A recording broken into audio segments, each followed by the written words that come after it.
years of Groove. He has definitely encouraged a lot of Fellman, and definitely encouraged a lot of sisters as well to be their very best. So I cannot say anything else. I would say I will introduce to you, and I give to you the entire world who's watching right now, the great and professional, and I would say the innovative Fellman Harold S. Reed Jr. All right, Brother Reed. I got to clap for that. Thank you. The check's in the mail. The check's in the That, mail. that brother right there, man. I'm telling you. Craig, what up, homie? What's up, my brother? How you feeling, Harold? It's been a minute and a month of Sundays, brother. Yes, sir. Yes, sir. Yes, sir. I miss you, man. I ain't seen you in a long time, brother. Hey, man. I'm still here. I'm still doing some things for the group. I need to see you in Miami, bro. Okay, man. I'm gonna beat it. All right. All right. First drink on you. I can handle that. I can handle that. Hey, Harold, make it the first two. All right. Yes, I would try to make it. Because the second one's on you.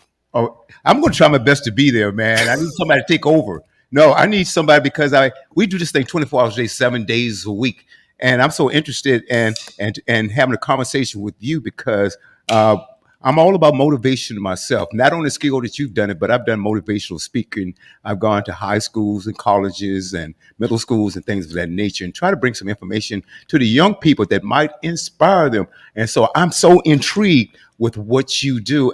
But I'm not going to hog it. I'm going to let ladies go first. And tell you what, Tiffany, you heard that intro, beautifully done by Brother Hicks. What would you say to or ask Brother Reed? And we'll go around the panel here, and then Craig, you can come in next afterwards. So, Sister Tiffany, I think we spoke yesterday about Brother Reed, and you said that you know this brother, obviously, you know. I'll mute your mic, please. Yeah, I do. We do go back several years. I guess one of my questions would be, out of all the things that you are currently a part of, ICE, what would you say would be one of your most favorite things to do?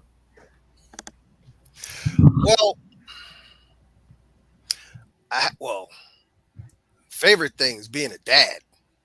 There's no better job than that. There's no better job on earth than being a dad and building somebody, from scratch, literally.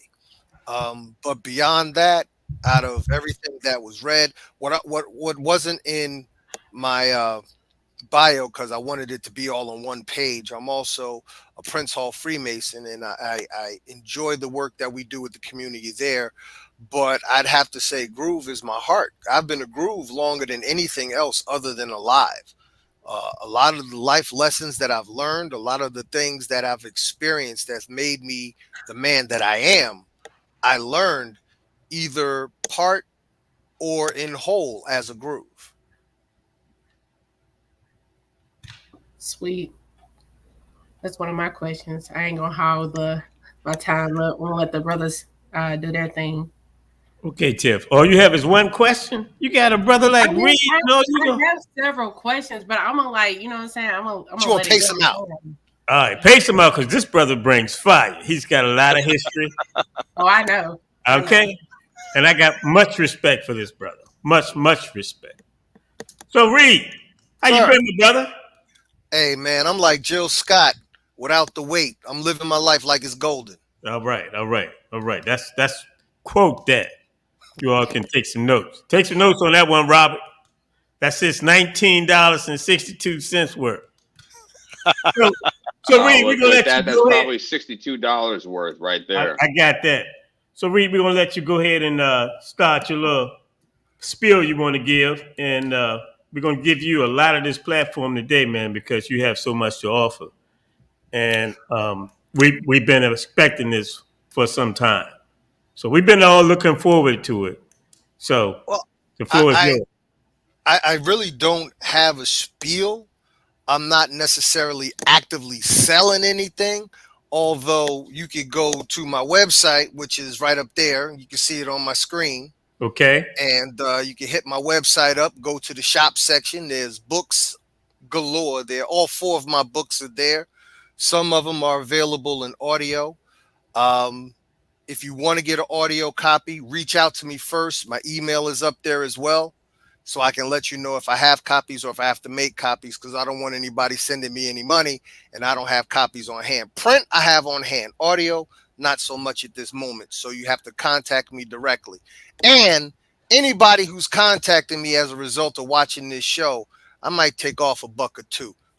Don't quote me on that just yet. We'll see how this show rolls out. Don't nobody make me mad before we. No, I'm just joking.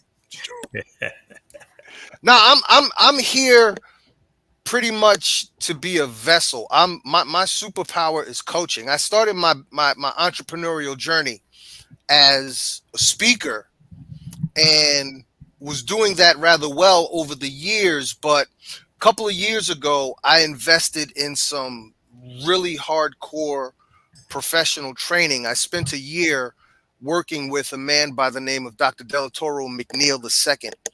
This brother is phenomenal.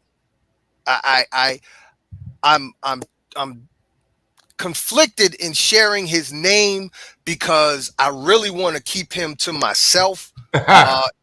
No, because this man's time is not to be wasted, and I don't want to just throw his name out there and then people just start trying to hit him up and thinking they could do what I do just because they know him.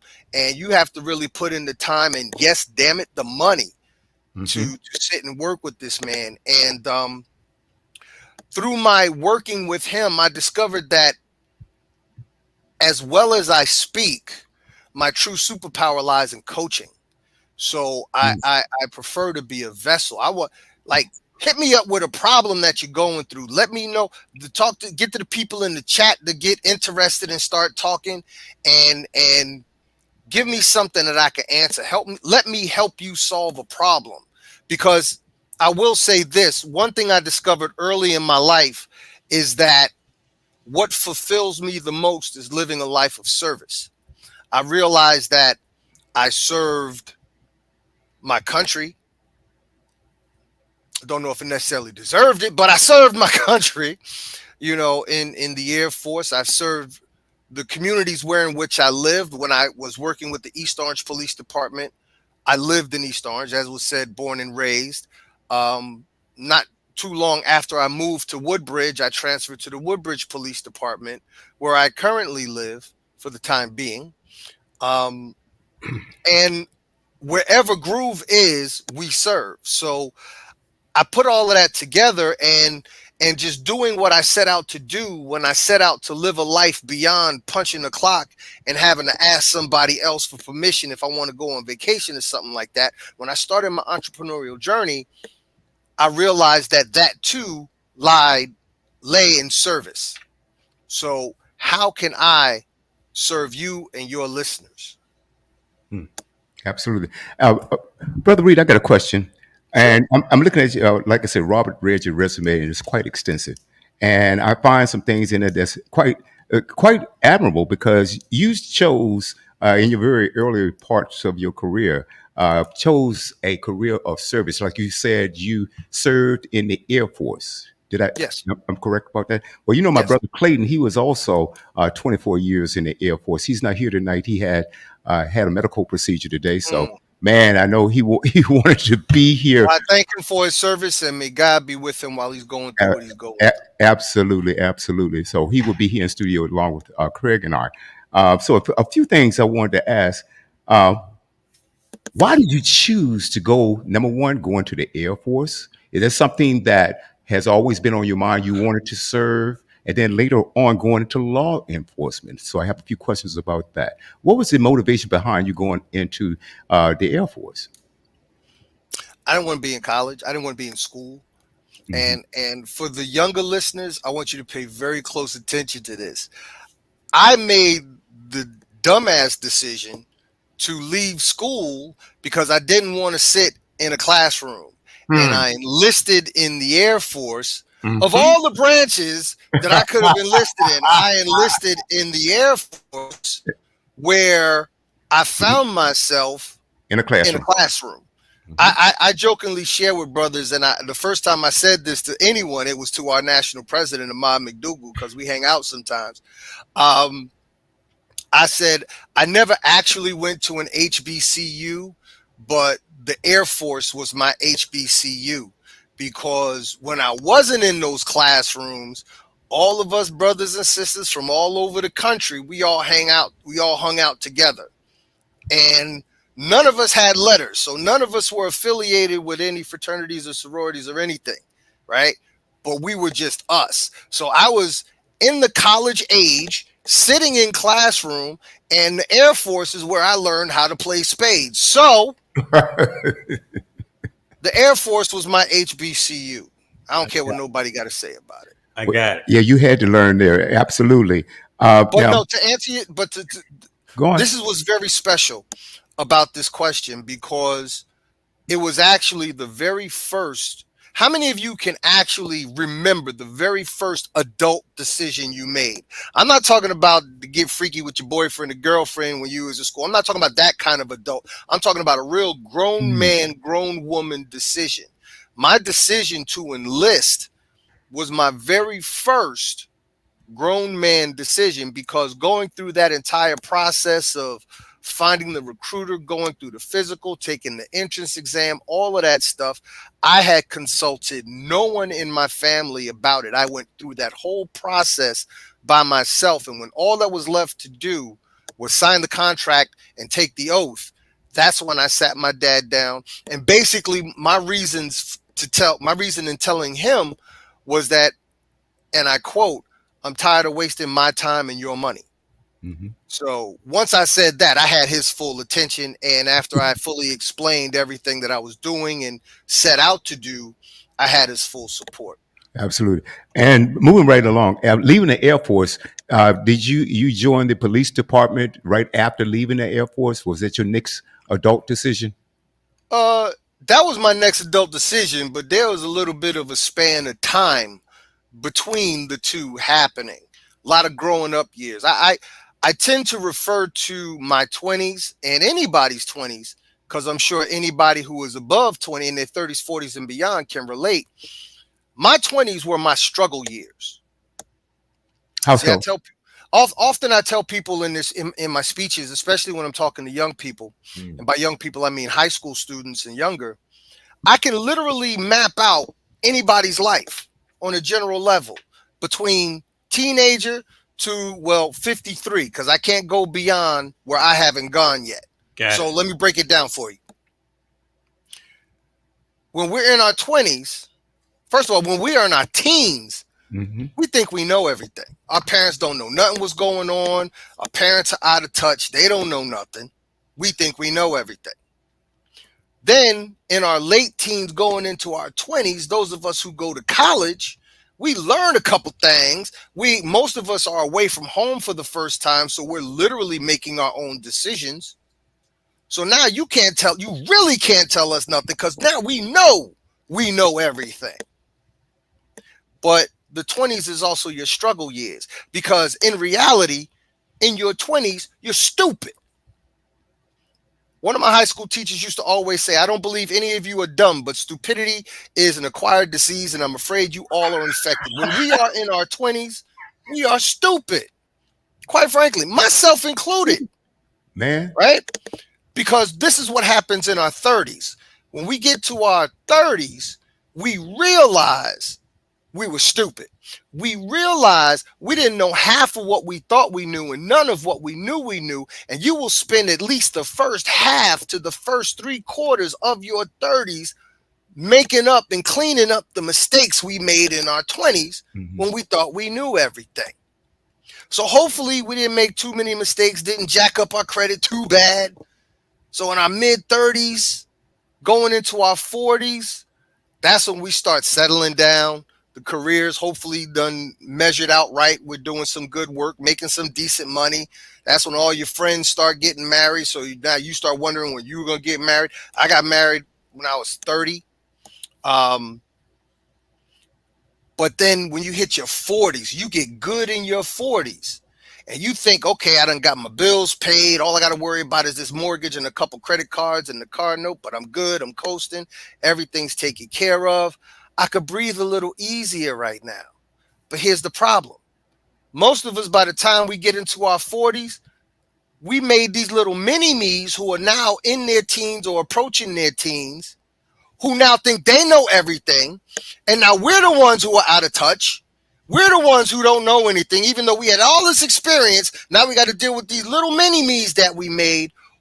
And that's when life really sets in. So never mind what you saw in The Lion King. That right there is the real circle of life, right then and there.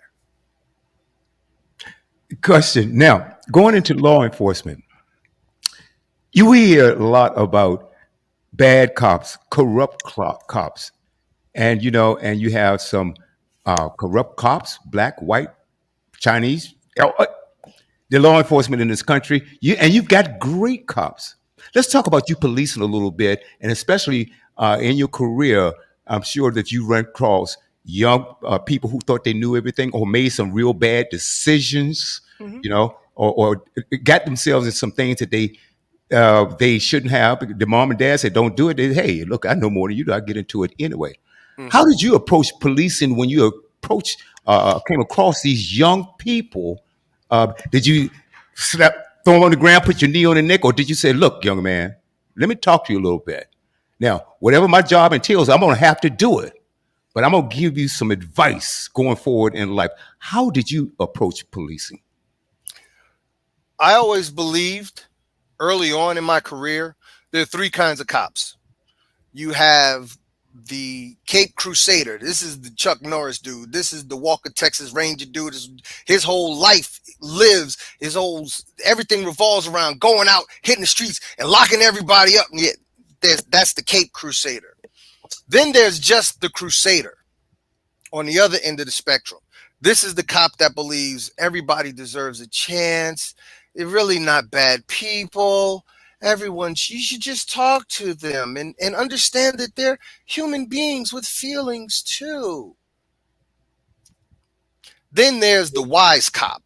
The wise cop, the seasoned cop, is the one who sits right there in the middle between the Cape Crusader and the Crusader. The wise cop, the seasoned cop, the one I chose to be, is the one that will handle every situation as it presents itself, but the other person or the other people will determine how I come across. If you come across in me all rowdy and rah rah rah, now I'm not going to immediately respond with the rowdiness and rah rah, but if it needs to go there in order for me to affect my job, then that's what's going to have to happen. Something I used to say to dudes, I guess you could call it my little way of the Jedi mind trick. I'm a relatively sizable dude. I'm not as big as I was when I was on the job. When I was on the job, I was almost 300 pounds. And you add on top of that the body armor and the belt and the gun and the radio and the cuffs and the baton and the spray. And I didn't have tasers. We didn't have tasers when His mic went out. Yeah, your mic went out, brother. Can you hear me now? Yes. Okay, sorry, but I tapped the mic by mistake. So being a sizable guy, I really didn't get a lot of people trying to test me. In fact, when I showed up, here's the thing. When I was in Woodbridge, out of a department of over 200 cops, there were only 5 black cops. And to this day in my town, there remains not to be a sister employed as a police officer. Wow. So when I tend to show up on the scene, and I'm not jumping out the car, let's go. No, I just step out the car and, there's a thing we have called constructive authority, which is just your presence alone.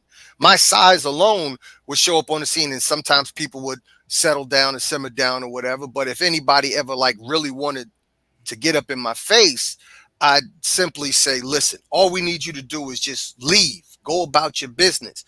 But if you think you want to put your hands on me, ooh, I can guarantee you, if you do not kill me, you will end up in a hospital bed before a jail cell, at which time your life is worth nothing to me but overtime and paperwork. So if you really want to hurt me, go on about your business and don't let me make no money off of you. Mhm. And Absolutely, absolutely. I can certainly appreciate what you said, and it's well respected. You know, like you said, you have some of these cats that think they know more, and they could have been in their 20s or whatever it is, and say, oh, "Hey, pig," "Hey, look, dude," and they want to intimidate you for whatever reason, and it's real, real stupid. Now, of course, as you say, you get a bit older. Hey, I made a mistake. Let me take care of that and not do that again. But let right. me tell you, now, did you have, now talk to us about perhaps some conversations you may have had with some young people that you saw going in the wrong way and some things that you did. And later on, you found out that they did turn their lives around. You have stories like that? Oh, absolutely. Please. See, my job, we had a wonderful work schedule. We worked 4 days on, 4 days off. Mm-hmm. All right. So during my 4 days off, I would work off duty jobs like 5 hours a gig or whatever. And the one that I worked the most was at one of the local high schools in my town. We have three high schools in my town, but I chose to work at the one that had the highest concentration of black and brown students because with so few black men in my department, I wanted those kids in that town, in this town, to know that there was at least one brother that they could look up to, one brother that they could talk to and approach, and one brother who, if they saw him in the street and they needed him, could be there for you. And that's the role that I took. So I unofficially mentored a lot of kids because during the lunch break we would be inside the building. Um, One story I could tell you. Actually, I'll tell you two stories. One, the first one, not so good. This kid knew me. Didn't spend a lot of time talking to me, but he knew me. It was always what's going on, Osprey. What's going on? What his name was, high and by in the hallways or what have you. This fool is very important about the company you keep because this fool was in a car with a couple other knuckleheads who decided they wanted to do a hand to hand at a Dunkin' Donuts. Now, let's all get in on the joke. I just said donuts, and we're talking about police, right? These fools do a hand to hand, not knowing that there's just some undercover county detectives sitting in their car in the parking lot because one of them had to go to the bathroom and probably get some donuts. And when he came back to the car, the other dudes had just pulled off. He said, "Look, we got to get after that car." So they tracked the car down. They got the car. They stopped the car. And now they got all the kids out on the curb or whatever, and they're calling for backup because they're county, not municipal. And I happened to be nearby, so I showed up. I didn't know these other three knuckleheads, but I knew that one kid. So I take him up, I pull him to the side, and I say, "Listen, tell me where the stuff is in the car. I won't say nothing about it here. I'll let everything go down the way it's going to go down, but I won't let you get hurt. Just tell me where the stuff in the car is." "I don't know nothing, Officer Reed. I don't know nothing. I ain't seen nothing on it." So you wanted to play stupid. Asked him. And you hear how I'm talking to him. I'm not exaggerating. "Dude, you know me. I'm going to help you. Tell me where the stuff, I don't care about these other dudes. I'm looking out for you right now. Tell me where the stuff is in the car." Wouldn't tell me nothing. Then one of the less melanated detectives from my department's narcotics unit came through and pretty much talked to this boy like he was anything but a child of God. Wow. And Wow. who do you think he gave the information to? To him. To him. So I went to that little brother and I said, "If you see me on the street, don't say shit to me. And if you find yourself in trouble and you see me on the street, I'm the trouble you're going to be in." Because I wanted to help you. And when we got back to headquarters, he got processed as a juvenile would, but I made a point to slow my work down just enough to know that I would be there by the time his father came to pick him up. And when his father came to pick him up, I took that man outside And never mind the badge, the uniform, one black father to another, I explained to that man how his son behaved when a black man in this position didn't disrespect him, Mm. didn't call him out his name, didn't threaten him. Mm-hmm. But when the less melanated one came along with all of that rah-rah rowdiness, that's the one who he gave all the business to. That's a conversation you as a black man and as a black father, and I'm not telling you how to be either, but that's a conversation you need to have with your son when you get him home. That's one story. That's the icky side of it. But this is one story I'm particularly proud of. I had met this one young lady sitting in the principal's office with a little smirk, with a little attitude on her face. I'm like, what's your problem? What you do? And basically, she's just running off at the mouth. She got in trouble for running off at the mouth. We had a nice little conversation before she had to go get her detention from the principal. But every so often after that, we would continue to have conversations and talk and whatever. And she would tell me her, little girl situations, and I would give her a little bit of advice or what have you, so on and so forth. This young lady winds up graduating high school and going off to college. Now, as Grooves, what was special about the year 2012? That was our 50th. Where were we on our 50th? Not Hunt Valley, the hotel, but the tailgate at Mother Bear on Morgan's campus, right? So both of you guys were there. I don't know if you were there, Will, but it was an ocean of black and white all over the place, nothing but grooves. And out of nowhere, I hear this voice go, Uncle Reed, Uncle Reed.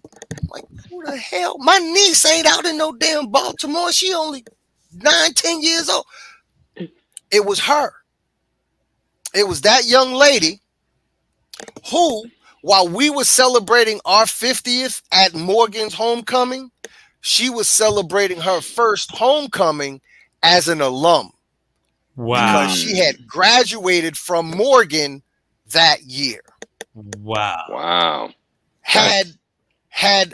And she's told me this time and time again, and her parents have told me this. That's the other thing. These kids that I mentored when I was working at that high school, I didn't just know the kids.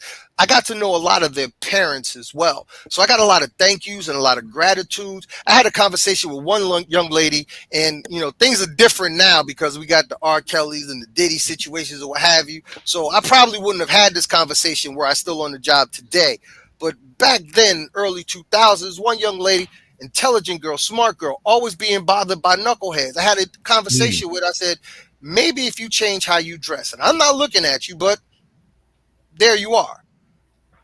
The knuckleheads, men are visual creatures. We go after what we see, and when we see what we want, we go after it.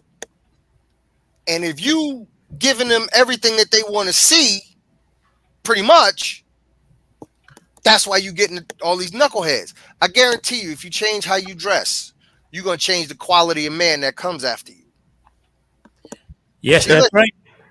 She went home. She talked to her parents about it.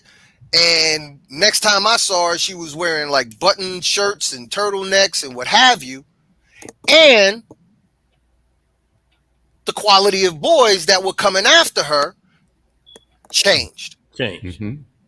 To the point when I first met her father, while I was working in the mall, I first met her dad, and she goes, Officer Reed, come here, I want you. And I'm meeting this man, and I'm afraid to meet this man because she just told this man, this is the officer who was telling me about how I dress. Now, I don't want this man thinking another grown-ass man is checking out his baby girl. So I'm really scared. I don't know what's going to happen right now. But the brother extended his hand. He said, you know what, man, I got a house full of women. I got my wife. I got her older sister. They keep telling me, let her be, let her live, let her live. But when you gave her that message and she brought that message home, I couldn't wait for the opportunity to meet you. So I'm glad you're here. Thank you for what you've given to my child. So like I said before, there's three kinds of cop: the Crusader, the Cape Crusader, the Crusader, and the wise one. I always chose to be the wise one. Being the wise one got me a lot of parents thanking me. Being the wise one got me, a lot of kids Those kids now who are married, that young lady who I had the conversation about the wardrobe with, invited me to her wedding. I got to meet the man she now has 2 boys with herself. Wow. Right? I have there's a young lady who I didn't know this when I was mentoring her when she was in high school. I didn't find this out until like maybe a year or two ago. She now lives in North Carolina with her wife and their baby boy. And she had informed me that when she was in high school, she was being sexually molested by a family member in the home. Mm. And it was really seeing me and spending time with me and talking to me and me talking to her and me listening to her. And she never told me any of that stuff, but everything else I listened and I talked, and she listened, and she pretty much told me I saved her life. Mm. These are the things I look forward to. I don't have many cop trophies on the wall. I don't have any records of high arrests and all that stuff, but knowing that there are people that I've helped, that I'm still in touch with to this very day. I've been retired for 13 years now. So knowing that there are people out there that still call on me, that still thank me. When I met her wife and their baby for the first time, I think it was last year, she literally introduced me to her wife as Pops, put the little boy in my lap and said, "This is your grandson." Wow. You That's know, great. so those are the rewards that I have from my career. I could, You know, Brother Reed, those are the most rewarding because there are a lot of police officers and public officials. They get these awards that they really don't deserve, and it's sort of like one of their cronies gave it to them for whatever reason it is. You see, but what you're speaking of, I think, is most important because see, those are memories and stories you can carry. And it's something about Brother Hicks and the rest of the panel. There's something about that being able to get fulfilled if you know that you've encouraged someone on a deeper level. Maybe help change their life. And the stories that I'm hearing from you, I was listening to that story about the brother who wouldn't listen. I found it fascinating. You've got a brother that's talking to you and giving you respect, yet and ask you, say, look, brother, I can help you. Yet he gonna give it with somebody that demeans him. I'm trying to think of the mentality there. Was it that he that fear that someone put in him make him do that? Was it the white police officer? no, that's our people, sad to say. Listen, my career existed in 2 different kinds of communities. I started in the hood. East Orange is not hood, but it's very much hood adjacent, right? Yeah. And I've worked in the burbs. Mm-hmm. And the burbs is not hood adjacent at all. It's just hood wannabes, you know.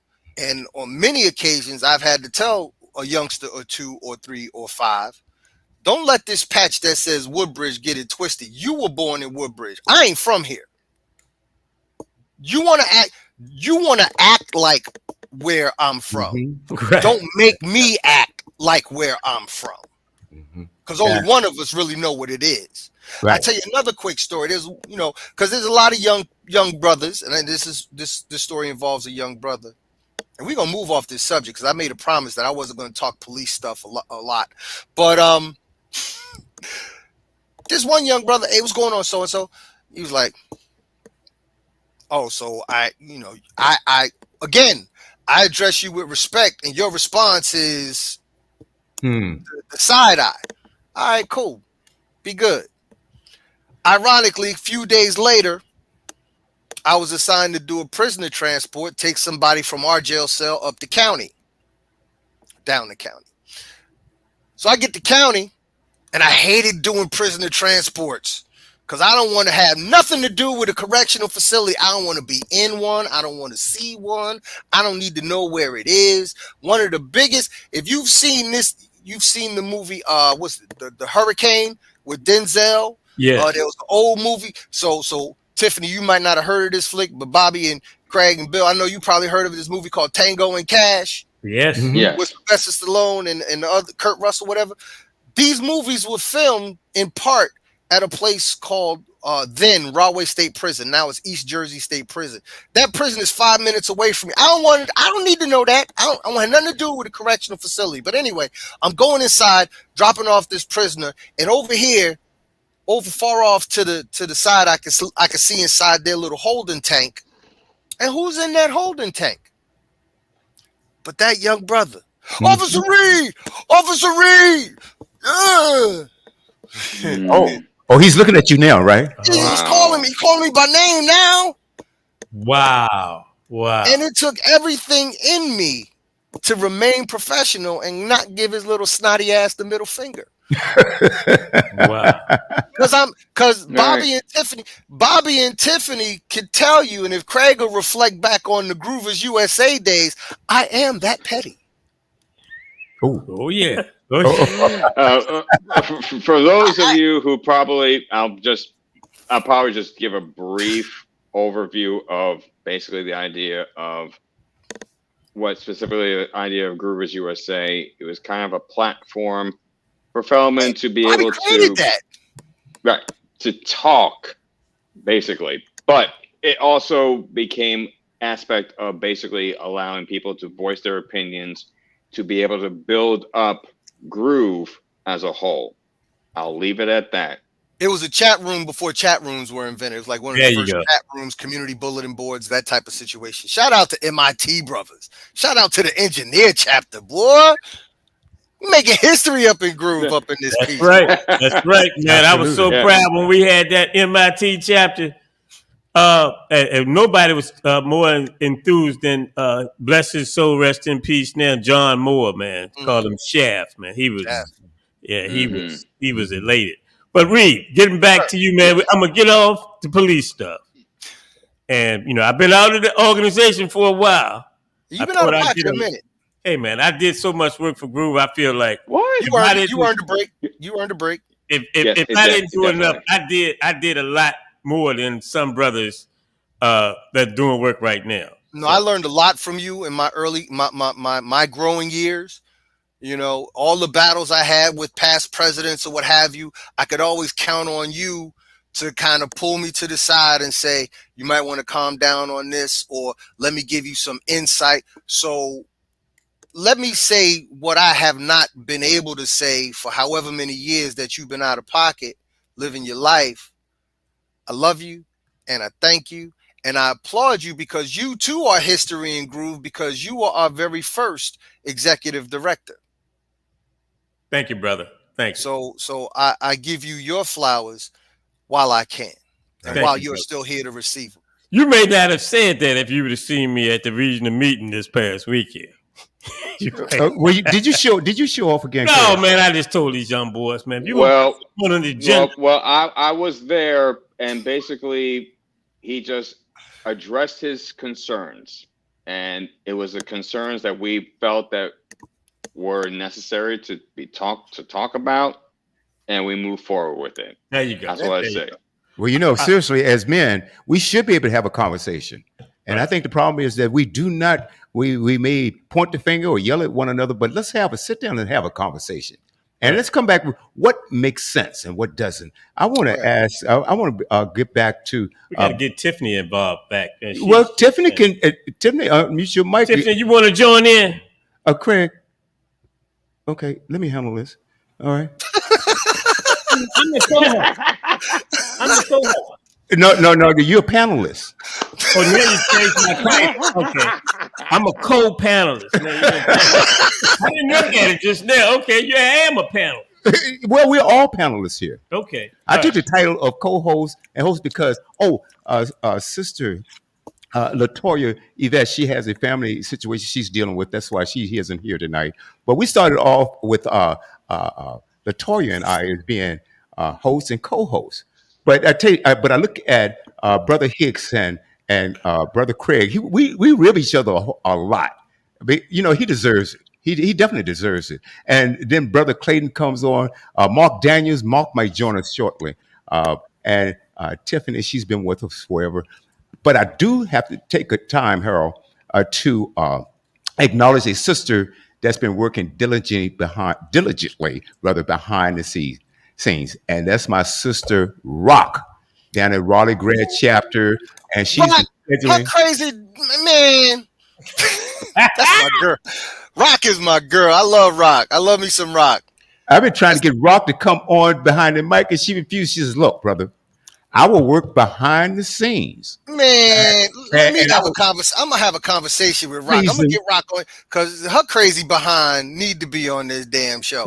Yeah, I'm gonna have a conversation with Rock. We gonna straighten that out. We gonna have a deuce to Okay, deuce conversation. We gonna straighten that out. Please do. can you do that for me, brother I Reed? got you. Because, thank you, brother. And then you've got to come on with her too, okay? No problem. Okay, I want to take a break because and just drop a dime for this radio station here. And Brother Hicks, he listens to us all the time. He listens to all the shows. We're on 24 hours a day, 7 days a week, and we bring you programming just like this. Maybe bring some information that you're unaware of. Maybe give an idea and inspire and educate. We also do a lot of music. We have talk, sports, comedy, entertainment, and a whole lot more. This program right now is being aired on YouTube. Go to Studio W, The Buzz. Studio W, The Buzz. And I like for you and asking that you subscribe, leave a comment, support this broadcast, folks. There aren't many programs out like this, because a lot of what do you see on the news? What do you see on TV? Either it's music, you have sports, and then you have a lot of negativity, especially when you're talking about our communities, which offends me highly because we have great brothers like Brother Reed, Brother Hicks, Sister Tiffany, Craig, my brother Clayton, Mark Daniels, and so forth, man. And like I said, Sister Rock, she's behind the scenes. So, Brother Harold, I'm counting on you to do that. I want to move on to ask you some questions. Brother Hicks came up a couple of weeks ago with this subject about DEI. And there's a huge fight that's counterproductive to the advances. And they want to cut it all out. And I know that this is a direct move. It's a direct hit, just like everything else, just like you have gerrymandering, okay? And all these other things, they want to remove this. I want you to speak on that, if you will. And do you go out and do you give talks on this, on DEI? I know you've worked with some Fortune 500 companies. Are you involved with programs that's an advocate for DEI and like programs? I am not, and that is not particularly the area that I deal with when I do speak. I do have close friends and colleagues. I mentioned my mentor earlier, and through working with him, I have in my cohort several people who like their lives are DEI. We have a sister, Shamika Austin. We call her Shay. She's here in Jersey. I believe that she is knee deep in the DEI space. Um, I personally have no issues with DEI. However, I am somewhat of a literal person when it comes to certain things to a great extent. And DEI standing for diversity, equity, and inclusion, these things on their face shouldn't be a source of any contention. Mm-hmm. How can and when we talk about where the contention comes from, about 11 times out of 10 it's coming from non-melanated people. That's right. Correct.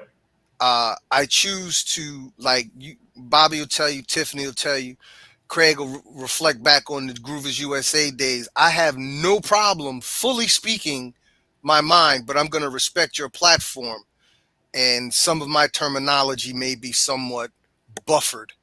So when I say non-melanated people, Yeah. We got you. We got you.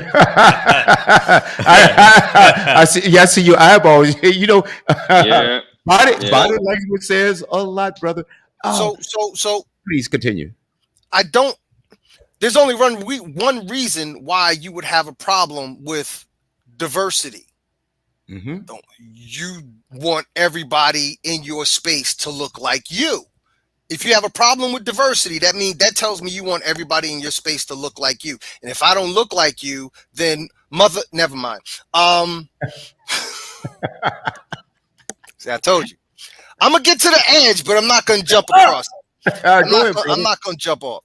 But so if I'm you have a enjoying this. problem, if you equity is having a fair share. Everybody has a fair That's right. share in right. what's going on. Come on now. If you don't want me to have a fair share in what's going on, you obviously don't want me to have more than you, and you damn sure don't want me to have as much as you. That's it. So also, right? Inclusion. He bought props too. It's just an envelope. It's just, I know. Yeah, but I should but it has a purpose. It serves a dual purpose, right? So now we get to the inclusion piece. Now, in overall conversation, the inclusion piece, I guess, in conversation is geared towards the LGBT LMNOP community, right? No, because before there was worrying about those people, none of us with these complexions were worth being included or considered to be included in what was going on. So if you look at all of the problems that people have with diversity, equity, and inclusion, and this is just my opinion, please don't bet your life on my opinion. Please don't bet your life on my opinion, because my opinion can change. My opinion, if the argument is valid enough, can be swayed. Not in this particular point, because I got you. that's where the problems come with DEI, right? I think there should be DEI. But here's the real issue. These people who have a problem with DEI also want to claim they're not discriminatory. They want to claim they're not bigoted. They want to claim they're not racist. They want to claim they're not xenophobic. But when you oppose DEI, you oppose those people, and you do come across as bigoted. You do come across as racist. You do come across as xenophobic. Notice the one word I did not use was prejudice. The reason why I did not use that word is because I will admit to you on your platform for the world to see, in my own way, and in each of our own ways, we are all prejudiced. We all have prejudices. Now, at the risk of sounding cliche, I will say I have white friends. Mm-hmm. My best man was an Italian dude. My best man, the first person to hold my firstborn son outside my family, my white best friend since high school, who is now on what we would call a state-sponsored vacation. And when he passed away, for his friendship, all his friendship that he's shown to me over the years, the last 3 years of his mother's life, I was taking care of her. Hey, that's pretty incredible. So I don't want anybody to sit here and think, because I'm talking about these people, that I'm on some old blackity black, because I can do that. But that's right. That's right. I believe above all else in humanity. So when you come to me as you are, and like Dr. Maya Angelou said, when you show me who you are, I'm gonna believe you the first time. That's right. So anybody that has a problem with DEI also has a problem with me. And I'm not in the alphabet community. I have friends. We have brothers and sisters who are in that community. We love and support them, and we want what's best for them. So anybody got a problem with DEI, we can step outside. You know what I'm saying? No, I'm joking. You said 300 plus pounds. They don't want to do that. No, that was when I was on the job. I'm retired now. I'm sexy slim now. I'm down to 265 right now. I'm trying to bring it down to like about 230 when we get to Miami, but we'll talk about that another time. You know, and you said a mouthful, because there are bad people across the spectrum. I mean, I don't care what ethnicity. It doesn't matter. You know, as a matter of fact, one of my best friends, and he's a white dude. I'm just gonna say it. He's a white dude, and he's he's a co-host on 2 of my shows. We do a show called Mad Mike and Wild Will, Coast to Coast, and he's a cowboy. He has a ranch, and he said he's a self-proclaimed a self redneck. What A self-read. Self-proclaimed. proclaimed. This is the word I'm Self-proclaimed. looking for. A self-proclaimed redneck. Mm. But one of the best cats I've ever met in my life. One of the best cats. He's a good dude, folks. That's how I think we should judge everyone. And but this thing with, like you said, brother Reed, people who deny DEI, that tells you in a nutshell, because everyone should want diversity.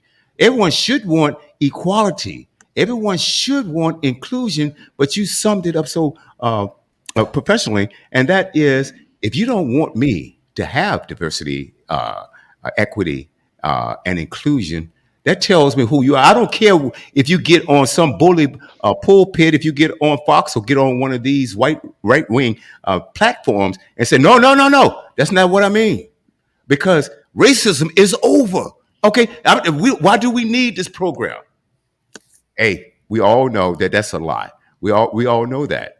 And so if it's over, leave those programs in place, because there's some people that happen not to be educated.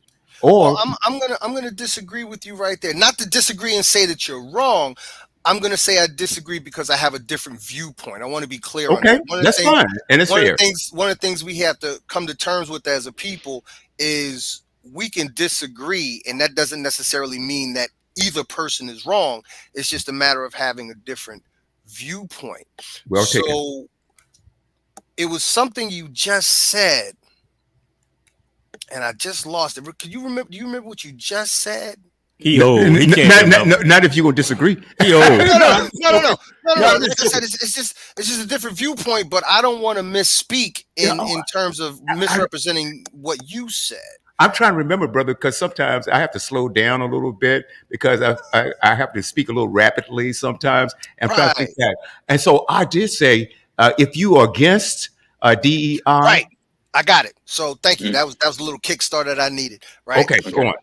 If racism were really over, we wouldn't need these programs in the first place. If racism yes. did not exist, we wouldn't need these programs in the first place. Mhm. So you can't tell me that there's no racism, so we don't need affirmative action.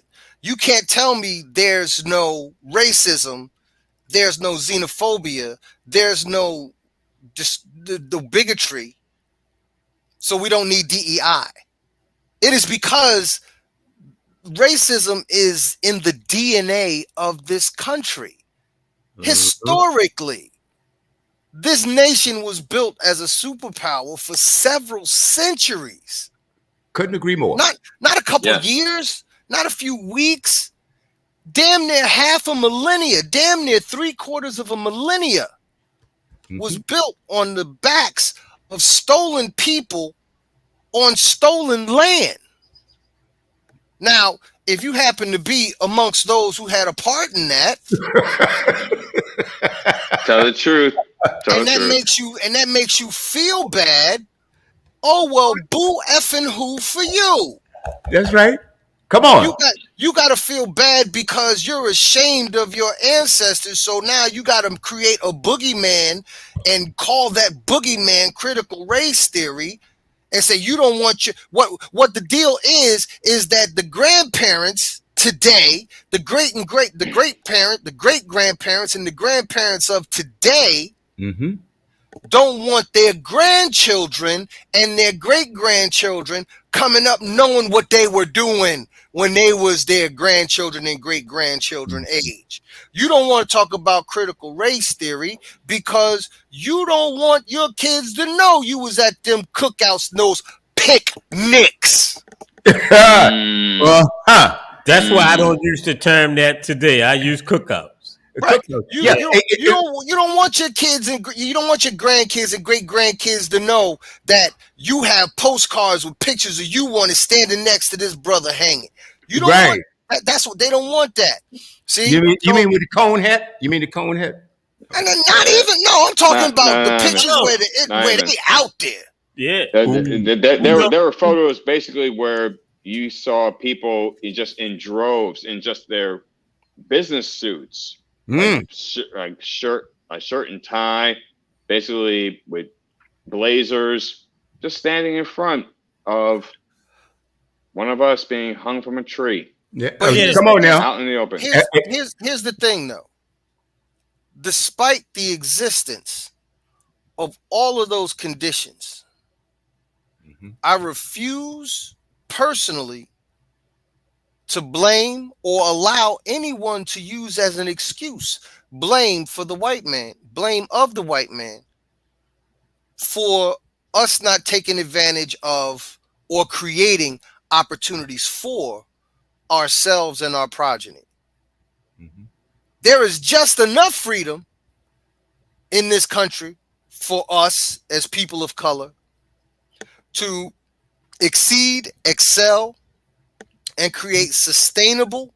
I don't like the term generational wealth because it's too much of a catchphrase and a buzzword right now. So I Mhm. prefer the creation of sustainable wealth Okay.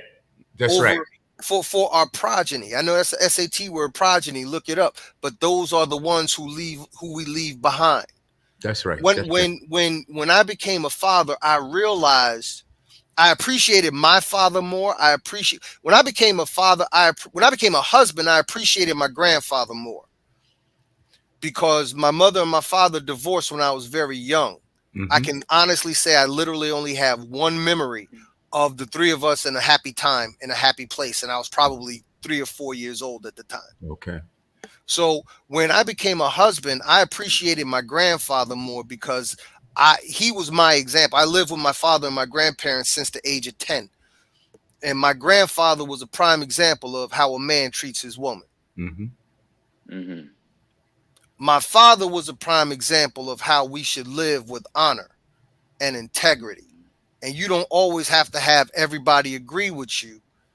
And sometimes it's lonely, sometimes it's uncomfortable, but none of that stuff stands in the way. None of that stuff, not the white man, not this person, not that person. We have to find it within ourselves to find a void and fill a void. That is the secret to entrepreneurism. Finding a void and filling a void. That's And it. yes, there will be obstacles. There will be white people who will not like you. There will be people who will not like you. Mhm. See? So when I put myself in a position where I'm not concerned about white people, I'm concerned about people. I'm not leery of just white people. I'm leery of everybody. So that's what my former professor taught me. That's right. Because here's the thing. Throughout the course of my career, as short as it was, I worked in the hood and I worked in the burbs. And in both communities, the people who gave me the hardest time were my own. Wow. That statement I can there. certainly understand that. Brother Reed, I don't see where we disagree at all. I agree. Again, like I said I didn't want to like say disagree in That's the sense okay. that you were wrong, but I just had a different viewpoint from where you were going because I believe what you had said was Okay. if there was no race, because if there was no racism, that's why we need. No. No, no. We need these things, and I'm glad we see each other different. See, this is what I'm talking about. Two different opinions, when conversed about calmly and rationally, you can find common ground. Absolutely. Correct. Absolutely. Yeah. And I find this conversation itself inspiring because no, how many conversations you turn on any radio station or TV station, and they aren't having serious conversations about this, intelligent conversations about this, and we can all learn from what we're doing here. And I want to move on to something else here, and then we can jump with the rest of the panelists can jump in after. When you're giving your speeches, okay, you are your public speaking. Now, let me ask you. Now, we already know that you speak to corporations. Now, do you also speak to college and high school and middle school children? I speak to anybody who gonna pay me. Okay. Now, the what I'm getting to right now, when you get up there to inspire, how do you go about the process? You say, okay, I'm going to speak to this on this college campus. What is the process you go through, and how do you come about picking the topic that you want to speak on. And how do you feel out the audience? Sometimes as a speaker, sometimes we got to switch gears a little bit. Tell you a real quick story. I was invited to speak at a high school graduating class, and there were about 500 students, and it was a somewhat of a diverse class. Okay, predominantly white. We had Hispanics. We had black. It was, like I said, it was diverse. Okay. However, I was speaking. I was the last one up, and and one of the students uh, heckled me. I mean, this cat. And so I said, "Oh, hey, young man. So you're probably not going to graduate, huh?" And so I shouldn't have. I should and I shouldn't have said that because the whole class turned on me. Boo! Because I had retaliated or going back on one of their own. And I'm thinking as a speaker, I said, okay, I can't bomb. I came here to give a point, and to provide information and hopefully encourage. But I had to get rid of this brat, and so I was booed at that time, and I had to think, how do I turn this around? How do I turn this around? Okay, and by the end of my speech, I got a standing ovation. Have you tell us about your experiences? How do you prepare? And have you had hecklers or distractors while you were speaking? And how did you handle it? Well, the reason why I was laughing as you were originally posing your first line of questions, I was laughing because I'm actually in the process of putting the finishing touches on a speech that I will be delivering next weekend at West Virginia State University. Our Yellow Jacket chapter is celebrating their 50th anniversary. And I was referred to that chapter by our international president, Ahmad McDougall, as a speaker to deliver their keynote address. So in my preparation process, the most important question you have to ask the event planner or the person that's contracting you to deliver a speech is, what do you want me to say? What is the message you want me to give your organization? Mm-hmm. In this particular case, with West Virginia State, the brothers said they want me to focus on youth development. Okay. So right then and there, now I know what you want. I have to go into my little bag of tricks and experiences and the points that I feel would be best to get across. This will be one of my easier presentations, I believe, because one, I work with youth. I had a mentoring program last year at the school that was principaled by our international chaplain, Fellowman Dr. Stephen Webb, who is also a brother in New Jersey grad. I had a mentoring program with his students and his school. Well, he's at another school now, but that particular school dealt with the knuckleheads, quite frankly. This is where all the kids that were the distraction to the other kids, they put all of them in this one particular school. And I apologize if I'm not describing it correctly, and I may be apologizing if I am describing it correctly. But one thing I realized when you're talking with young people, you have to catch their attention, but you can't beat them over the head.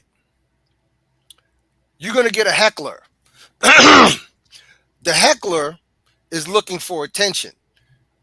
Here's the problem. You gave it to him. Once you gave him the attention and then tried to get back on track, you had to deal with the backlash because he attacked you, but nobody cares about that. Your response is like when we were kids, right? Somebody slaps you, somebody hits you, and you punch them in their jaw, but the teacher only sees you punching them in the jaw. So now you get in trouble. So that's what happened in your case with this particular kid, but you did say by the end of your speech, you got to stand in ovation. So at some point, without realizing it yourself, because you haven't attested to it, but within yourself, you let that go and you got back on track. You got flustered, you regrouped, you got back on your topics, and you made your point. My particular style of speaking, again, I take this from my mentor, Dr. Del Toro McNeil. If I don't get you physically moving in the first three, if I do get you physically moving in the first 3 minutes, then moving you emotionally and psychologically for the remainder of the speech is not a problem. Wow. So what I tend to do when I get up and speak, I'll find something or someone worthy of giving an applause. So soon as I step up to the microphone, I'm telling you what to do. Everybody stand up and just stretch. Everybody can we give so-and-so a round of applause? You know, so if I can get you moving in the first 3 minutes, if I could get you listening to me, if I gave a speech in New York City a few years back, high school in New York City. I've done grade schools in Jersey. My first professional speech was at a grade school graduation. In fact, the grade school that I attended when I was a little kid. So I got the opportunity to work to do this speech at this school in New York for graduation. And they rented out a full, not the school auditorium, like this some big ass auditorium in Manhattan. Wow. So it was like probably about 1,500, 2,000 people there. That was my largest audience. But when the young brother introduced me and I got the microphone in my hand, and I'll send you guys each the video so you can see. The first thing I did was, because the graduating class was sitting in the first several rows. The first thing I did was, class of 2000, whatever, get up and give yourselves a hand, celebrate yourselves. So now they're clapping, they're standing up, they're rooting for themselves, they're high-fiving each other. The families are giving them applause and what have you. And from that point on, I had them. And I kept them until I let them go.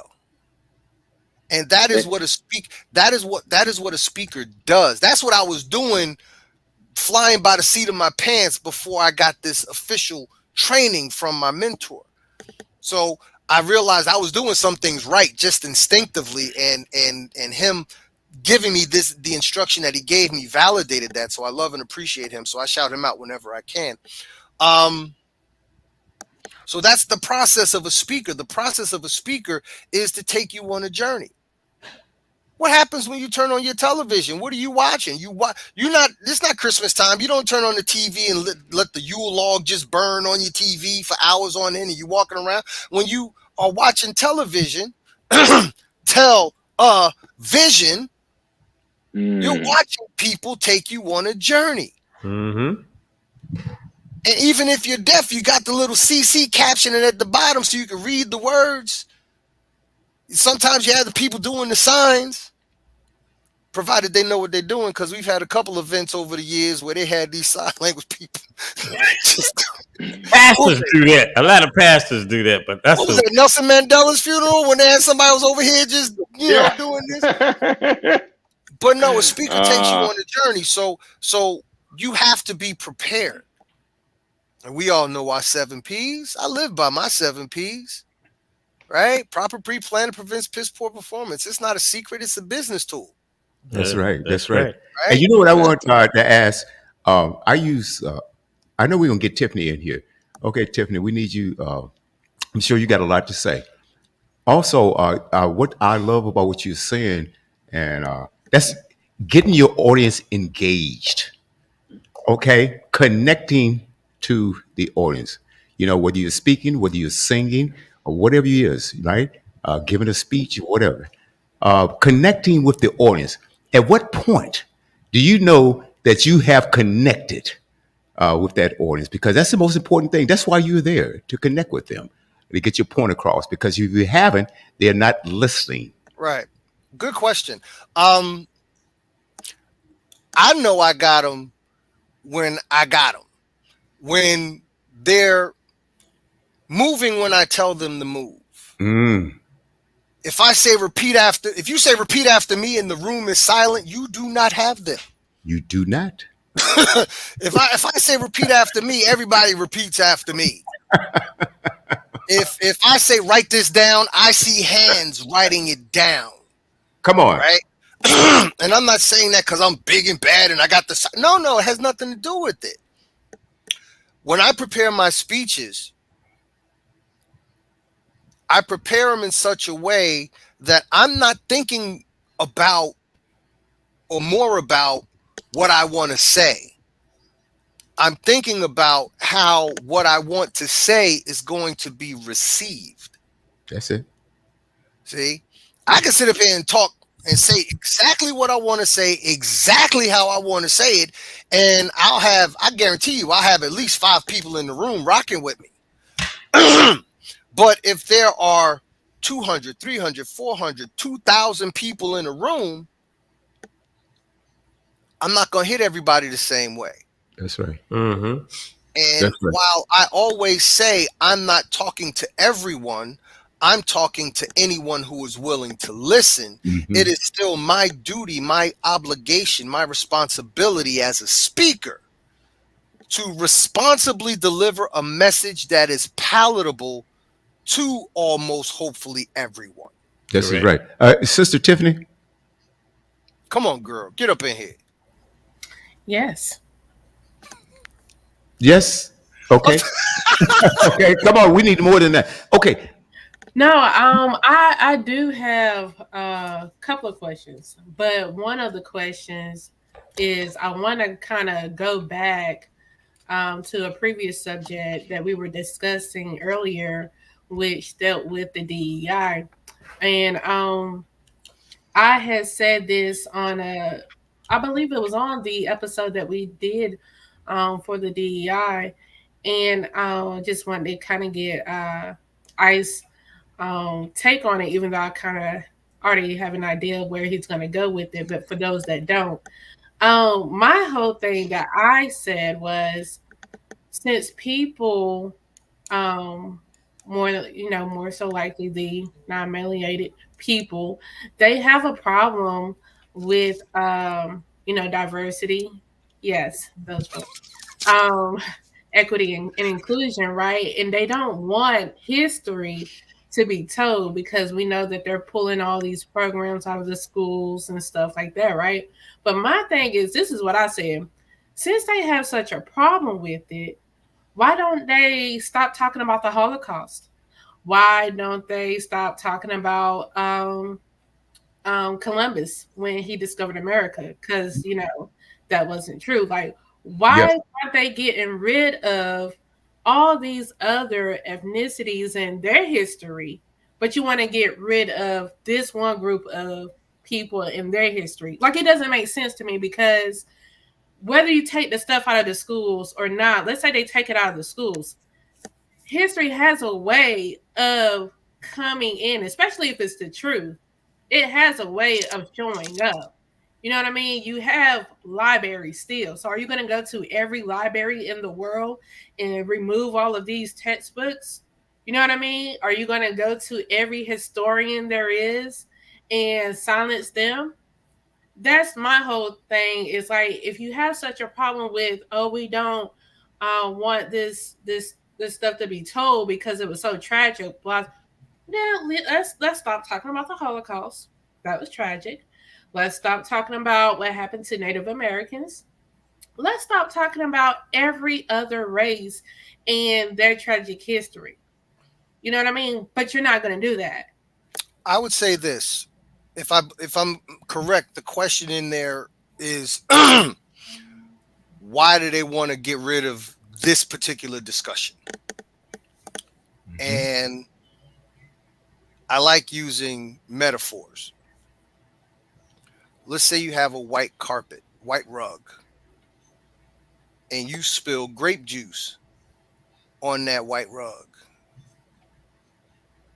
What you gonna do with that white rug? Throw it away. You're gonna throw it away because you can't get that stain out. Hasn't it been historically said that slavery or the enslavement of African peoples is the greatest stain on Mhm. this country's history? So Slavery is the grape juice thrown on the white carpet that has become America. And rub as they might. What did Denzel say in American Gangster? Oh, You don't you don't rub that, you block that. That's alpaca. Put the club soda on it. There ain't no amount of club soda, ain't no amount of blotting or patting or rubbing or scrubbing that's gonna remove the history from the history.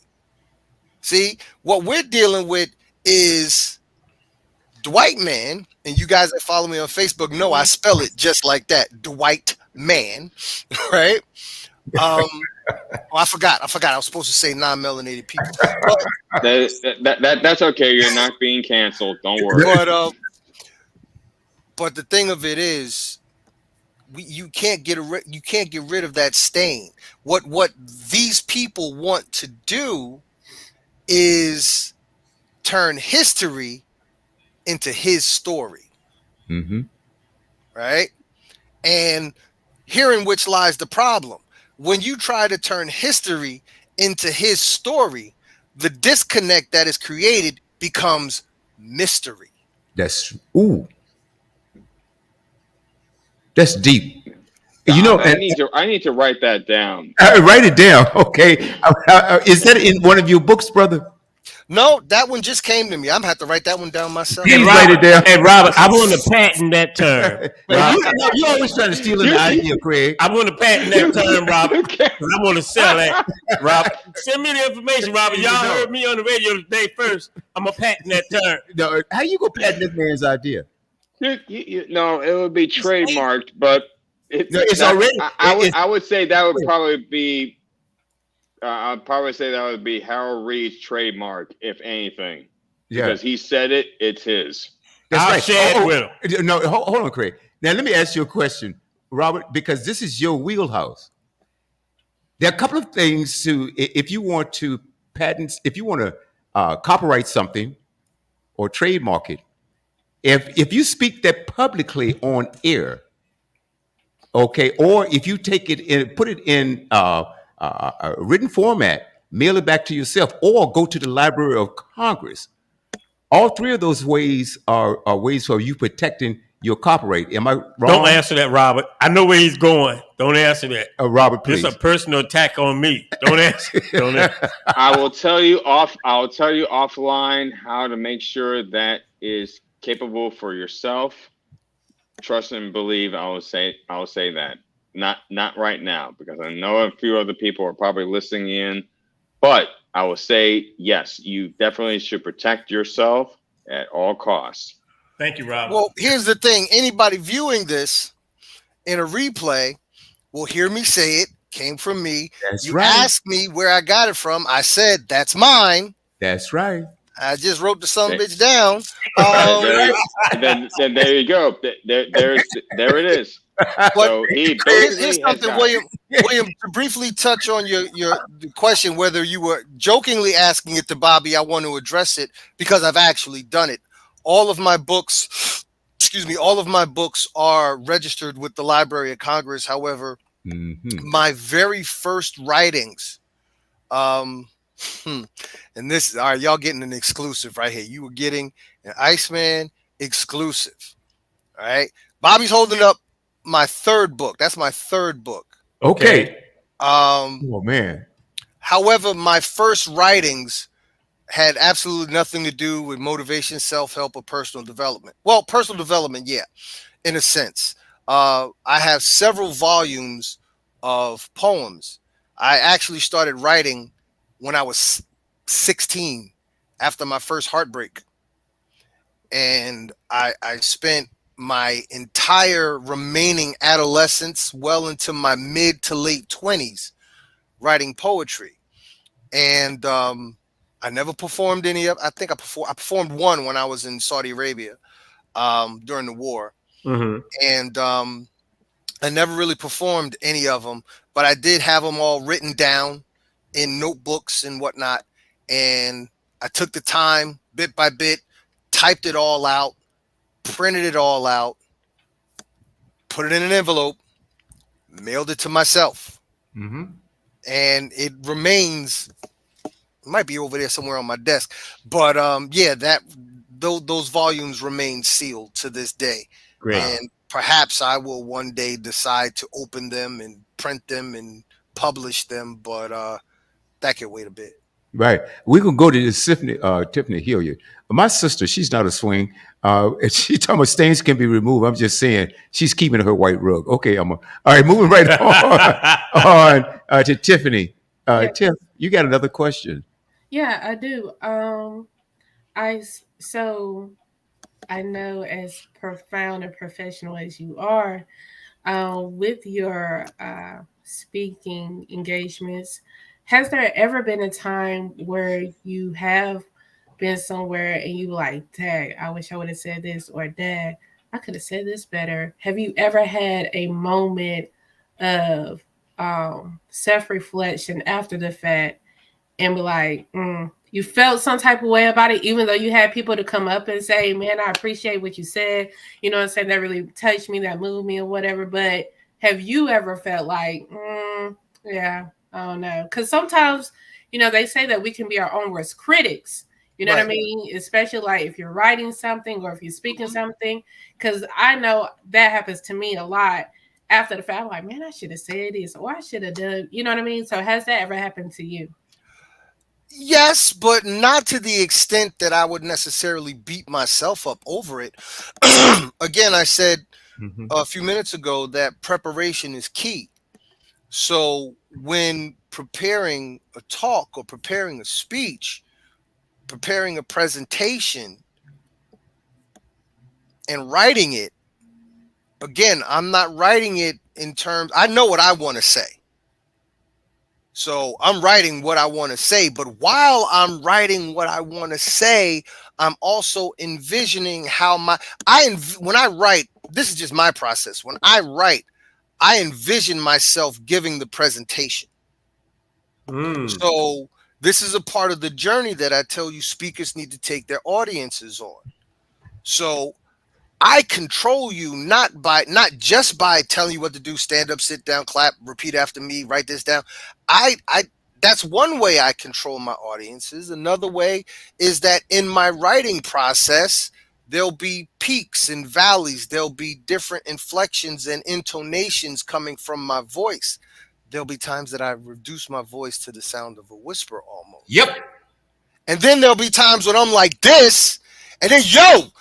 So like peaks and valleys, ups and downs. So throughout that process, I have you, and I'm taking you on the journey that I want to take you on. Now, when it's all said and done, you're gonna have that fire. Your seat gonna be feeling a little hot because I'm lighting a fire under your bottom.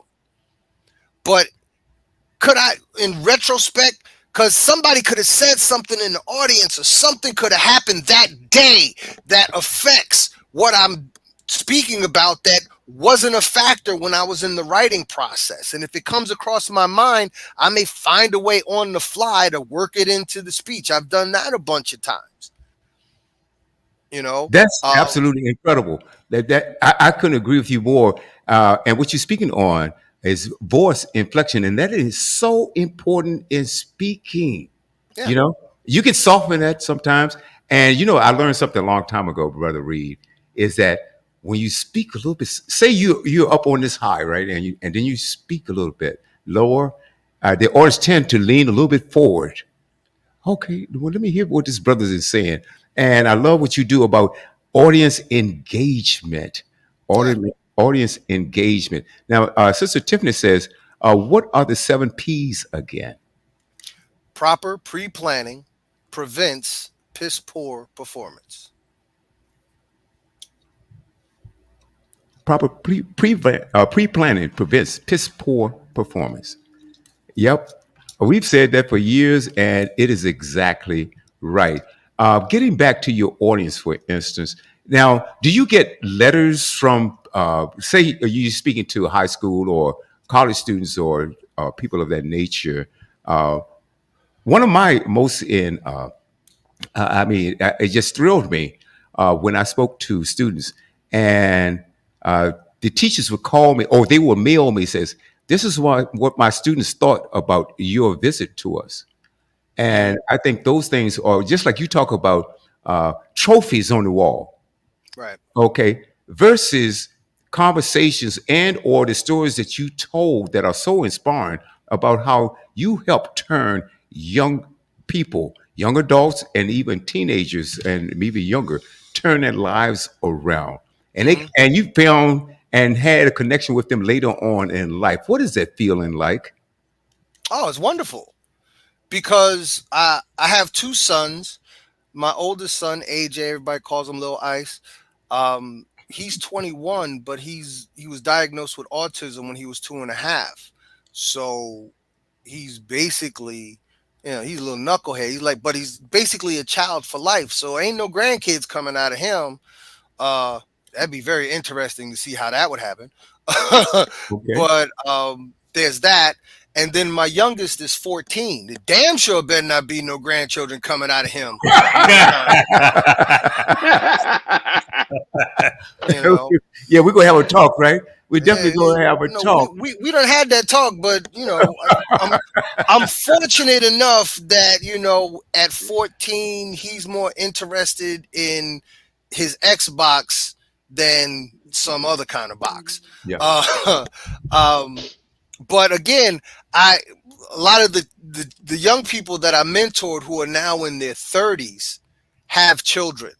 So those children themselves, those young people then who are now adults, those are like I have no daughters. I was telling another brother in the conversation earlier today. If you ever have a doubt that God exists, believe in God, knowing that I have no daughters. Because I'm gonna tell you right now, I'm not mentally stable enough to No, be a girl dad. No, no. no, And no. God knew that. And here's the funny thing. Let me tell you why I'm laughing. No, wait, because I gotta get this No, out. go I'll ahead, forget go this. ahead, I gotta please. get this out. Okay. Go ahead. Go ahead. And this Oh, is not boy. an absolute. I do not believe in absolutes, but almost every dude I grew up with who was really, really, really dirty about their business Oh man. have daughters.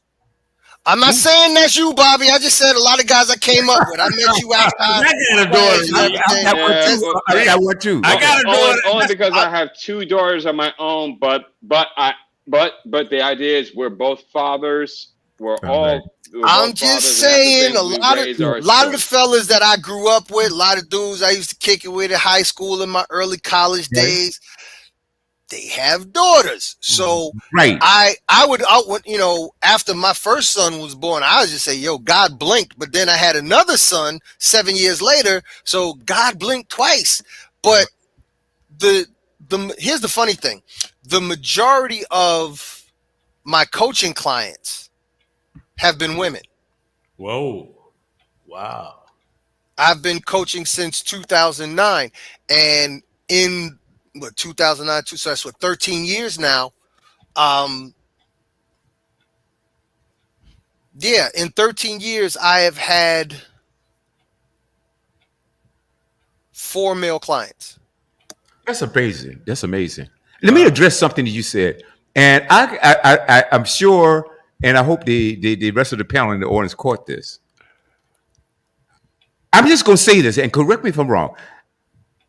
I think what I took from that, you're glad that you had two sons, because if you had a daughter, and some knucklehead came around and hurt your daughter in some way, it It's a wouldn't wrap. work out. It wouldn't work out well It's a for him. wrap. It's a wrap. Am I right about that, bro? It's a wrap. Now, here's the funny thing. And I love saying here's the funny thing because I hope it's funny, right? It is. We could always talk about, yo, if that was me, son, if that would happen to me, if that was my daughter, I'm blessed that I ain't ever got to worry about that. I'm so blessed I don't have to worry about that because trust me, I'm to and through. My wife will strongly, affirmatively agree. We to and through. Ain't nobody bringing nobody else into the world Oh, out of this house. Yeah. But I'm very invested. I'm very invested in those young people that I spent so much time with, just working on my days off. Right. You know, we Right. you know, thanks to our Lord and Savior Mark Zuckerberg, you know, we find each other on Facebook, you know, and you know, a lot. I've caught up with a lot of friends from like Oh, grade school on Facebook. So oh, you know, as you know, those kids, those kids were in high school when Facebook came out. So they're still young. They're old enough to be still on Facebook and still use it. Unlike, you know, our children today, like my 14-year-old doesn't have an Instagram, doesn't have a Facebook. I asked him if he wanted one of either, and he straight up told me no. good.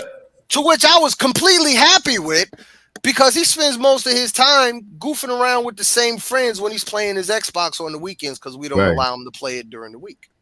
Hey, Okay. brother, have you considered doing stand up?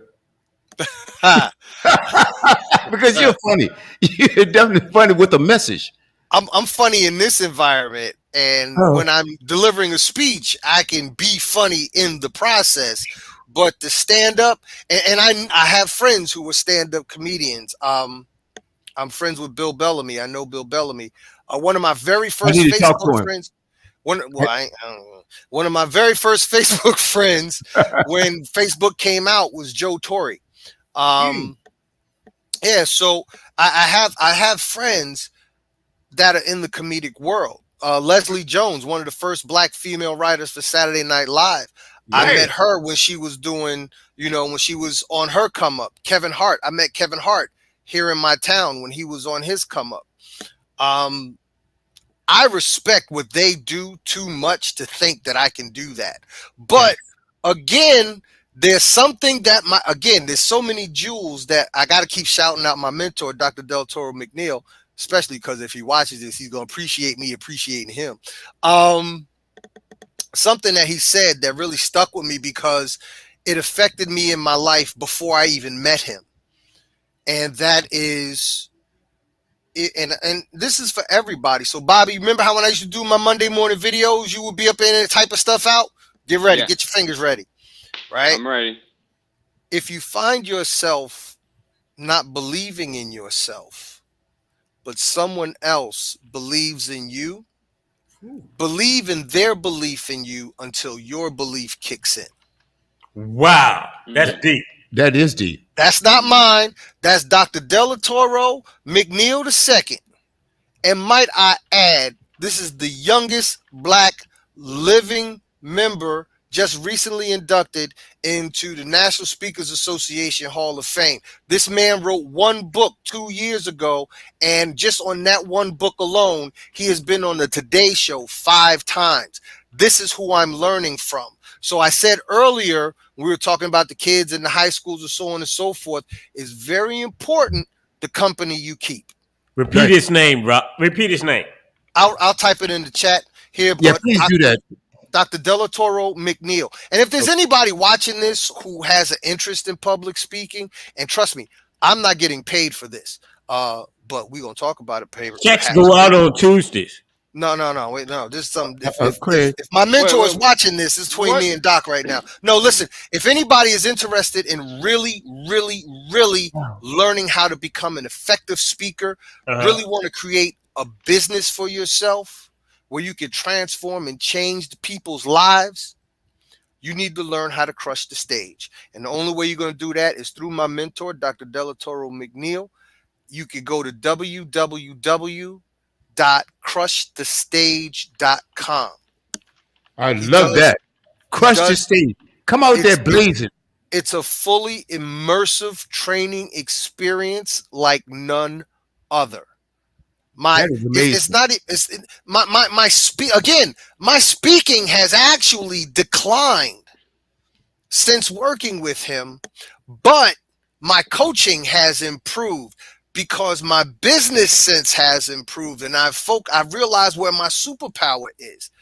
You know, one of the things I likened his boot camp to real boot camp is that it breaks you down without hurting you and Mm-hmm. builds you back up and makes you better. So to the brother that I call affection, did my mic turn off? Am I still good? No, You you're good? still Um, good. You're good. You're good. to the brother that we wouldn't be having this conversation to this extent if it wasn't for the brother I call my little big bruh, Dr. Deltoro McNeil. I thank him. I give him his flowers. He is part and parcel why I am who I am today. Okay, I got one more plug. I like that. I like that. Like that, Reed. This is from Kenneth Cooper, alias Black Denim. What? Black Denim.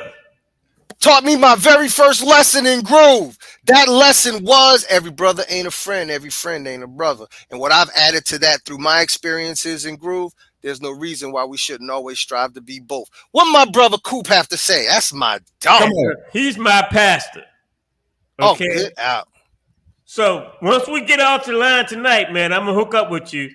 I'm gonna send you the link so you can watch some of his sermons. He was preaching from the pulpit about 3 weeks ago with G's on. So I'm gonna take some credit for that because we had a conversation a couple months ago, not a couple weeks ago, and we had a good long conversation because we hadn't spoken to each other in years. And I talked to that brother. I sent him the links for Membership 365 so he could get right with the books and really come back strong wherever he man. Oh, listen. Let me tell you a story about me and Kenny Cooper. He probably gonna get mad at me, but he can't beat me because he wanna go to heaven. So, I was tasked by him to go to his house and do some yard work. That's the polite way of putting it. Now let me tell you what really happened.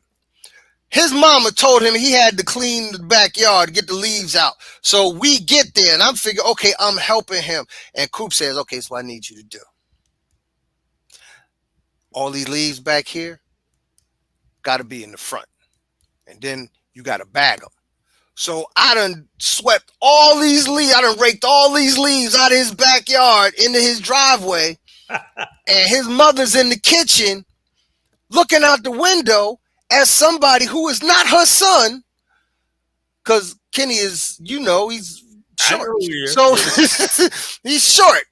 I'm going to say it. He's short. He's vertically challenged. Right? No, be careful about that, bro. I'm only 5'7", okay? All right. You're short. You're vertically challenged. Well, guess what? I don't care. Exactly. Right? No. So Mama Cooper see me in the window and I'm just raking. Ain't none of my business. I ain't trying to make this woman think I'm looking at her house. I'm just raking these leaves. Right? So I hear her yelling at Kenny, who's this in my backyard? Oh, he just pleasured. I guess Kenny said he just pleasured. And she, well, you better go out there and help that boy. I ain't say nothing. I'm just minding my business. I'm just raking. And if Kenny's watching this, I never told this to him. I never shared this story with anybody. I'm raking these leaves. I'm raking. Kenny come out with like some garbage bags. I'm here to help you, man. I'm here to help you. And after all the raking was done, he was like, yo, my mama told me when we're done, you got to wash your hands because she made you breakfast. And his mama made me breakfast. Raking her backyard. So these are the beautiful things about being a groove, man. Oh, man, that's beautiful. Hey, where's he now? He's in Richmond. He's Clayton's pastor and my pastor. Oh, man. I haven't met him. I haven't met him yet. But he's going to be on the show soon, but he's got something to do. Oh, today, my God. They have a blood drive, and they're working on getting that organized for Women's Day. Okay. Hey, Brother Harold, they told me, says, you're in for a treat. When you get Brother Harold Reed on, say he's the real deal. And guess what? And you definitely are, brother. And tell all your brothers, they can go and watch this on YouTube. It should be up. Matter of fact, the live version is up right now because we're recording live on YouTube. Tell Studio W, The Buzz. Ladies and gentlemen, we need you to subscribe, leave a comment, support the show. It's free for now. Okay, it's free. So tune into Studio W, The Buzz. Go to the Groove Swing Speaks latest episode, and please share this with anyone. Groove, swing, friends, family, it doesn't matter. please do this for this network because we believe that we are providing a service and some information and a conversation that people need to hear. Something that you're going to hear on this network, I promise you, is going to inspire someone. Some people might be lost. I don't care how much money they're making. You can be making a ton of money and hate your job because you're not exploring. I want you to address that too, Brother Reed. You can hate your job, but you're making a lot of money because you're not fulfilling what's in you that you want to get out. Could you address that, please? Well, there's a saying that I've adopted since I started going into business for myself, and everybody's heard it. Almost everybody's heard it. If you haven't, you're gonna hear it now, and that's all money ain't good money. Um, I've turned down gigs, and I've I've not accepted people as clients because if we're not a good fit, or if your values don't coincide with my values, I'm not going to stand up and speak in front of your organization, because the one thing I'm not going to do with a microphone in my hand is lie. I'm very cognizant and very conscious of the words I use. I'm very conscious of the power of the word in print. So I'm very particular about what I write. Mm-hmm. So if you read something that I post on social media, you know, there's something I often say: get a condom for your heart, because I may just F your feelings. Um, I'm very particular. So, there for me, when it comes to money, you have to love what you do. And if you love what you do, then what you'll make will speak for itself. Mm-hmm. One of the things Les Brown said was the difference between and I'm paraphrasing because I do not want to misquote him. And I've met him. I was allowed to film him. Um, he owes me a forward in one of my books, so I'm gonna have to reach out to him. Yeah. But one of the things that he said was the difference between a career and a calling is that a calling is something that you love so much, you do it for free, Mm-hmm. but you're so good at it, people can't help but pay you for it. Oh man, I like that. You That's know, I powerful. had a chance of meeting him also in California. And one of my favorite phrases by him: if you can look up, you can get up. Uh, uh, Yeah, yeah, absolutely. yeah. Les Brown, one of my favorite motivational speakers. I'm going to go to Sister Tiffany. What was it that inspired you to go into your career? And was it somebody like Harold Reed or Les Brown or a motivational person that kind of said, okay, yeah, I can do this? Who inspired you? Oh, great question. Um, what inspired me? When I had a gentleman to approach me off of LinkedIn, and he told me that he had written a book, and he was looking for a person of color to help do the screenplay, because on my LinkedIn profile, which needs to be updated, I said that I was a screenwriter.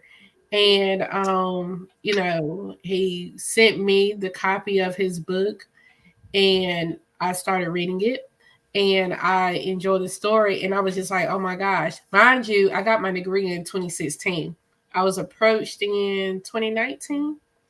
And so he was the first one to approach me, and I said, look, I said, I never done this before. I said, this is my first time. He was like, it's okay. He was like, just do your thing. So I was like, okay. And so I would say that was the beginning of my professional writing. You asked me who inspired me. I have seen Mr. Les Brown. I've heard him speak before. Who inspires me to write? Honestly, at this moment, I can't say anybody specifically inspires me to write. It's just what happens is when someone asks me to do a job for them, and if I listen to the story, or I get the story and I read it, and I'm like, okay, cool. So I think it's more so of me starting to develop uh, my own career, and me just kind of putting my foot out there, my feet out there, and just kind of building from the ground up. So as far as saying, oh, I would say, what is something that I'll watch a lot? I like the fact that Shonda Rhimes, her creativity has a great range. So if I had to say somebody, I would say Shonda Rhimes because she can go from Grey's Anatomy to the Bridgerton to I think what was in the middle. I think she did Scandal. Yeah. So her creativity has a great range. So is mine. I'm somebody who, is a person of color, and I know I'm about to get my black card revoked. When I say I haven't seen a lot of the classics, and I've had a lot of people tell me this, such as "Don't Be a Menace." Um, yeah, Don't I worry, girl. I've only seen it in bits and pieces. I haven't seen it from beginning to end, so you yeah, good. and something that your would have been groove brother created, the Shy. Y'all know who I'm talking about when I said would have been groove brother. Um, he what's his name? Spike. Yeah, yeah. I Mm. just saw I Mhm. just You see the saw faces, right? Not just me. You see Bobby. You see yeah, Yeah. Craig. I know.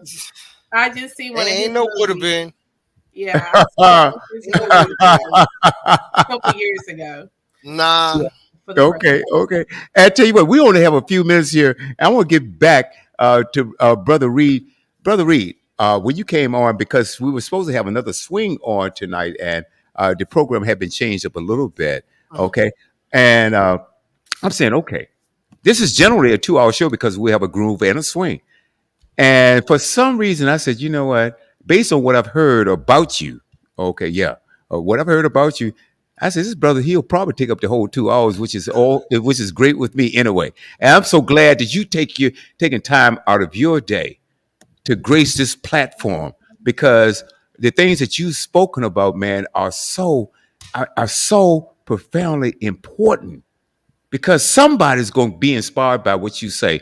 And I'm going to ask everybody on the panel and our listening audience, please share this with somebody that you can check us out on Facebook, LinkedIn, Twitter, and more importantly, our brand new channel, that YouTube channel, uh, Studio W The Buzz. Now, this broadcast will be up in less than 24 hours on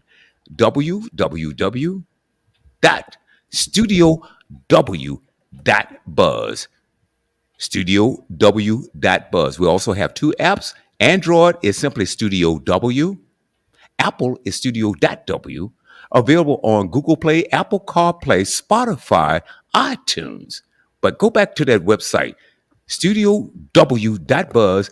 Please go to archive shows. And less than 24 hours, you will hear this show again. Please share with a friend. Uh, Brother Reed, man, I am so fascinated by having you on, and there's a great deal of humility into you with you also because over the years that you've been friends on Facebook, but I never knew what you did. I said, hey, this is a brother, this is a groove brother. He's supporting what I do, and so I am humble, brother. I want to thank you, and also I want you to tell the audience again how can they get your books. Again, there's no, over there is my website, my email. So all throughout, could have just looked on the screen right there. Over here, if you want to join my mailing list, just flash your cell phone to that QR code if you watch it from your computer or your laptop, Uh and huh. that'll put you on my mailing list. So you'll get. I don't like jamming up people's inboxes, so like maybe once or twice, 3 times a week if I'm on a roll. I may drop some motivational messages directly into your inbox. Um, again, you go to my website, I'll say it www.coachhrjr.com. Go to the shop link, and that'll take you everything that's in there. If anyone wants to have a consultation with me regarding my coaching, you can reach out to me on my website. There's a QR code there where you can set up an interview on a calendar, and I will respond to that and formalize and set the date so we can have a one-on-one. Mhm. I don't know how much time you have left, but I did have one piece that I wanted to share It with take the as much audience. time as you need. Oh, don't say that. You don't mean that. Trust me. Bobby, Yeah. tell him he don't mean that. Yeah. Tiffany, tell him he don't Yeah. mean that. Up Craig, to tell him Yeah, he don't well, mean that. remote. he can go another hour if Okay. necessary. Okay. Let's do this. Up to 10 minutes. Okay, don't even need that much. Don't even need half of that. I just wanted you to be clear. You know what they say? Be careful what you wish for, because you Hey, just You might get just it. might get hey, it. hey, bro, I can handle it. Brother, don't tell me I have all the time I need. No, stop. I want to share with the audience. Yeah, you need to do some stand up. Okay. I want to share with the audience something that I call the eyes have it. Oh boy. Um, we've all been in meetings. We've all been in meetings where we had to vote. All those in favor say aye. All those opposed say nay. The majority says aye. So what do we say? The eyes have it. The ayes have it. However, these ayes, I'm going to give you 10 ayes. We got 2. We were born with 2. Craig and William, and sometimes Bobby have 4. But I'm going to give you. I'm going to give you. See, there's 6 eyes up in here, and if Tiffany Okay. put on a pair of glasses, it's a party. Wait a minute, Oh, hold on, wait. Let me see. All right, so we got see, all right, there we do go. we have 8? Do we have 8 now? So now we got 8 eyes, and Tiffany makes 10. 10. So 10 eyes. I said I was gonna give you 10 eyes to the audience. There you go. We got 10 eyes on the screen. Oh No, Lord. seriously. The first eye, and I'm gonna run through this real quick. The first eyes is visualize. See it in your mind. Okay. Fantasize. Be it in your mind. Come on. Analyze. Organize it in your mind. Strategize. Plan courses of action. Compromise. Give way and gain way. Capitalize. Take advantage of opportunities. Utilize. Use your resources. Sympathize. Show care for people. Empathize. Feel people's pain as if it were your own. Realize. Believe it can be yours. Outstanding. Brother, that was one of my favorite authors. Actually, he started off as a comedian and he turned, or he was an activist along with that. Dick Gregory? You read my mind, brother. I thought the same thing. Okay.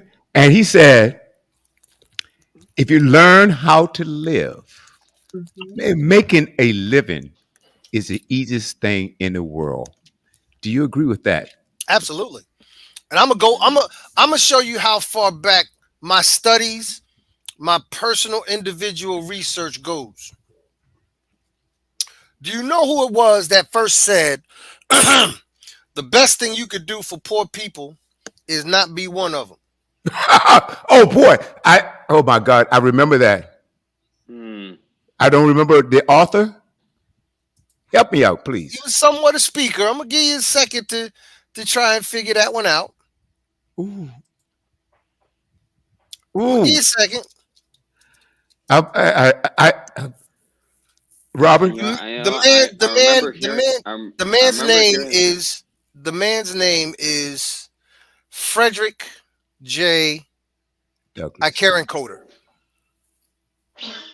Frederick J. Icarencoder, otherwise known as Reverend Ike. Reverend Ike. You mean the guy that had people to The carry Rolls Royce- him the Rolls to Royce carry him dinner. to his limousine? Hey, let me tell you something.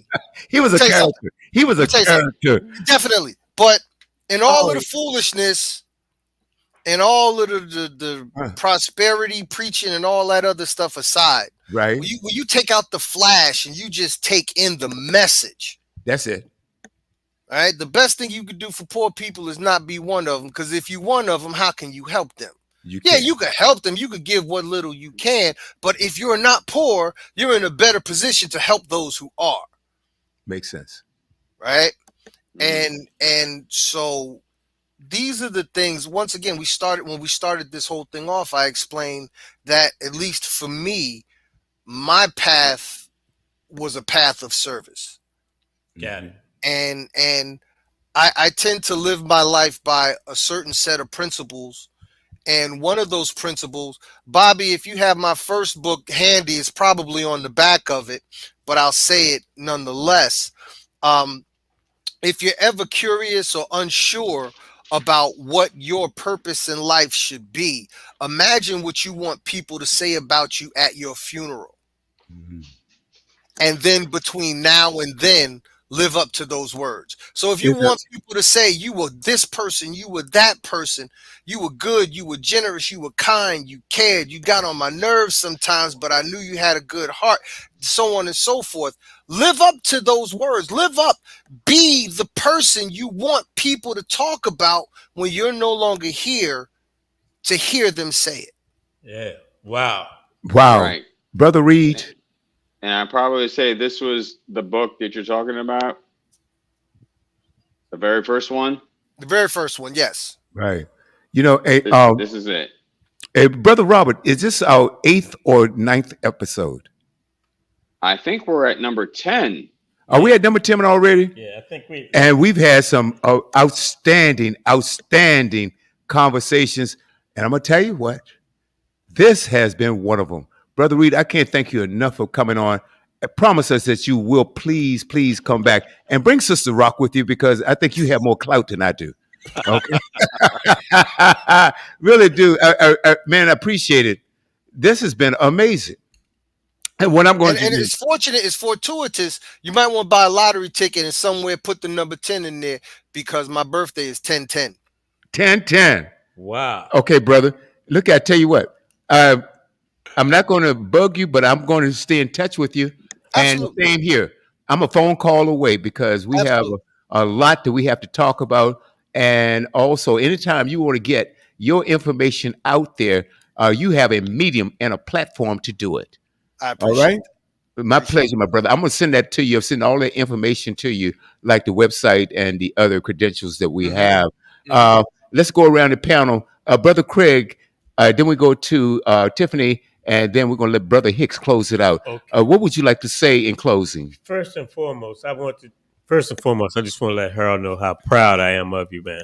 You know, came about as a young groover, and look where you are now. You know, just keep your head up, keep moving forward, and let God guide your steps. All right. Pleasure, pleasure. Much Tiff, love, brother. Love you. Thank you, man. You know I love you, Craig. All right. Tiff, I just want to say thank you for coming and joining us on tonight. And as always, we may not always agree on everything, but we can definitely respect each other's perspectives. But I appreciate you, and I look Absolutely. forward to chatting with you soon. Yeah, no doubt. Matter of fact, I will be in town tomorrow. I'll be leaving for North Carolina for the weekend tomorrow night. So let's see if we can get together, have a drink or two, whatever, and chop this up some more. And on another note, I don't think she's watching right now because she should be in bed. But I want to give a special shout out to my girl. I'm sorry, Bobby, taking up your time. I want to give a special shout out to my girl, Rosemary Moreno, who will be graduating from the Charlotte Mecklenburg Police Academy on Friday, which is why I am traveling down there. She is one of my early mastermind members and speaking cohort members. And we've gotten each other through some pretty tough times over the years. She moved down south. She started a career for herself, with going into the police academy. So I promised her I would go down there and celebrate that milestone with her. I'm sorry, Amen. Bobby, go ahead. Hey, no, don't No, apologize for no, anything. don't apologize for that, man. And Brother Robert, All right. again, this is learning how to live. If you can inspire somebody else, to me, it always makes me feel good when I can uplift, inspire, educate, give somebody, hey, look, this is what I did. This is how I did it, whatever it is. You get the last word, Brother Hicks. I'll definitely say thank you for everybody being here this evening. But I definitely want to say for Feldman Ice, because his book, the book that I just sold originally, Get Your Mind Right, was a book that really changed my life. Wow. It turned my life around because I know at the time I was really down, desperate, and really was not in a really good place. And I just really needed something for upliftment. And this book here was the very first book that I had purchased actually from Feldman Reed. And it really had changed my life around and made me see things in a different way, being able to be a little bit different from where I used to be. But I definitely say that I owe it. I owe a lot to him. And basically, if it can help a Feldman like me, a nappy-headed Feldman from the Bronx, New York, it can help anybody out there. Because here's the thing: because Feldman Reed has a gift, the gift to be able to inspire, the gift to motivate, and it's going to be effective to everybody out there. Thank That's you. one of the most important things to me. Thank you, Brother Hicks. Brother Reed, Bobby that trying to is make a black man blush, man. What the fuck? well, go ahead and blush then, bro. Go ahead. Man, Hey, look here. You're not too big to blush, all right? getting all sentimental up in this motherfucker. We just showing you love. It's the power Getting of all, what you bring. That's Man, the we getting just thing. all, showing you some love, Reed. getting all, Oh, he knows. getting all warm and fuzzy. We don't get down like this. This ain't how we get down. We don't get down like this in front of people. Hey, you guys. Hey, look here.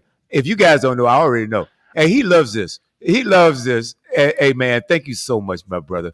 We will stay in touch. We will Absolutely. stay in touch, and we have to have you back because that's what the whole format that we're trying to present to the world. And guys, ladies and gentlemen, next show, bring your children, your grandchildren. I don't care what they grooves or swings, your friends and everybody. They need to hear what we have to say because it could and it has changed lives. I know that for a fact. Brother Reed, my pleasure, my brother. I can't thank you enough. Peace. Thank Eh, you for having me. well, that's the easy part. Okay, we're gonna do this again real, Absolutely. real soon.